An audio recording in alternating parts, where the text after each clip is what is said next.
Kwa jumla ya vifo vilivyotokana na ghasia za uchaguzi mkuu ni 518, ambao wanaume ni 490 sawa na 94.6, na wanawake ni 28 sawa na 5.4. And I wanted to mention this. We looked at what they did. For example, the commission went to over 1,323 families of those who were dead or missing to interview and to listen to their grief. They went through and had 4,900 questionnaires across the country. Jumla ya vifo vilivyotokana na ghasia za uchaguzi mkuu ni 518. The commission went to over 1,323 families of those who were dead or missing. 518. Over 1,323 families of those who were dead or missing.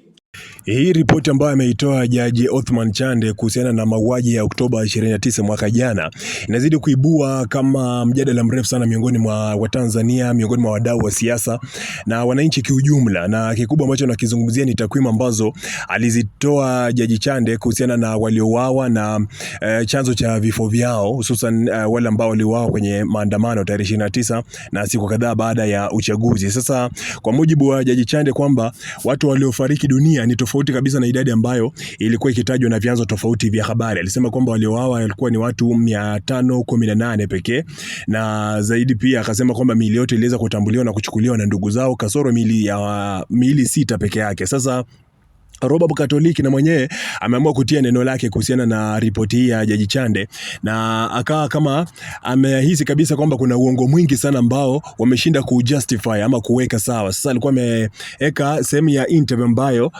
mshauri mkuu wa Rais Samia Suluhu Hassan alikuwa anaifanya yeye pamoja na kituo cha Sky News, ambapo aliandika hivi: ukiwa muongo uwe na kumbukumbu. Jaji Chande anasema jumla ya vifo ni 518, lakini Lazaro Nyalandu samani anasema tume ilitembelea familia zaidi ya 1323 za waliofariki na kupotea, huku mnasema wamekufa watu 518, huku mnasema familia za wafiwa zilizotembelewa ni zaidi ya 1323.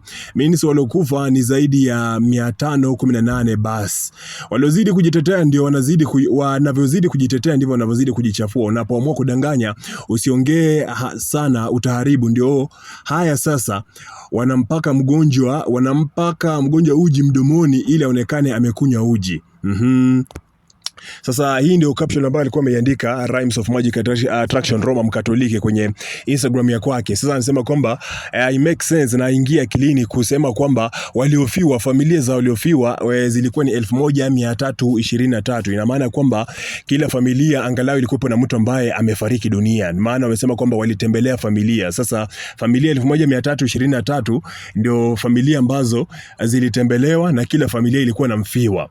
Lakini wafiwa wote kiujumla eti wanakuja 518. Kwa mujibu wa hiki ambacho amekiandika Roma Mkatoliki, anaona kwamba ripoti ya Jaji Chande ambayo ameitoa ni tofauti kabisa na hiki ambacho anakisema mshauri mkuu Lazaro Nyalandu ambaye alikuwa anafanya mahojiano na kituo cha Sky News. Sasa hiki ambacho amekisema Roma Mkatoliki na hiko ambacho alikisema Jaji Chande, lakini pia alichokisema mshauri mkuu wa rais ni vitu viwili tofauti, na nadhani kwamba na mwenyewe pia unaweza kuwa na maoni yako kuhusiana na hili. Onisi kwamba kuna sema ambayo serikali imepiga changa la macho wananchi kuhusiana na idadi kamili ya vifo ambavyo vilitokea wakati wa uchaguzi wa Oktoba 29 mwaka jana, ama unahisi kwamba ripoti ya Chande unakubaliana nayo kwa asilimia zote? Nipe maoni yako pale chini kwenye uwanja wa comment.